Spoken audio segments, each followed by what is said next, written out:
Hello, friend, and welcome to Daily Treasure, a devotional podcast by Sharon Betters, produced by Mark Inc. Ministries.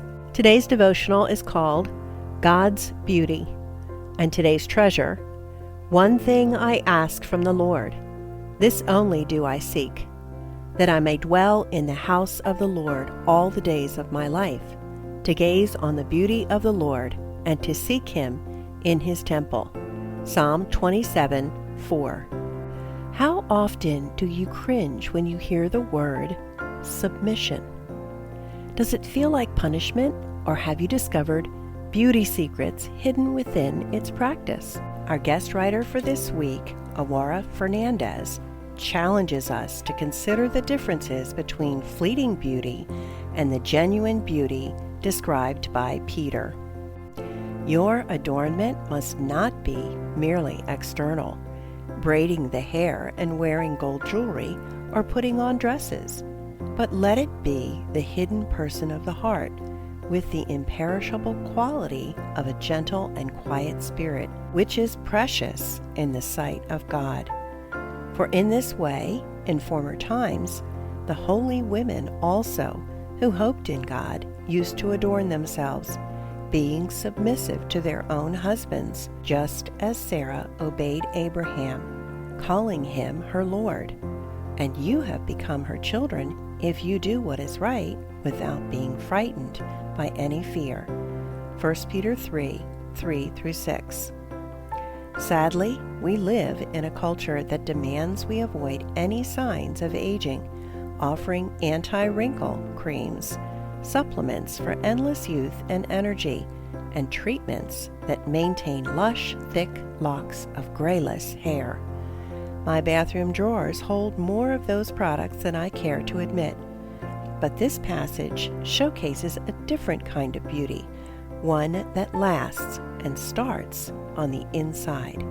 Unfortunately, we often also buy into the world's perverted view of submission and miss the long-term beauty it brings. Aurora, a prolific writer, gives us unique insights into this scripture and gently encourages us to embrace the promise of the transforming power of biblical submission. I was especially struck by Wednesday's devotional, where Aurora shares a particularly poignant picture of the beauty submission to God's faithfulness creates. Several years ago, my granddaughter Ava, who was alive and healthy on the Thursday before her birth, was strangled on her umbilical cord the next day, Friday. But none of us knew that. When she was born on Sunday, she was already living in heaven with her Lord, while our family plummeted down to the deepest, darkest valley of the shadow of death. One morning, a few days after Eva's funeral, I was upstairs in my daughter Catherine's home when I heard a sweet voice singing.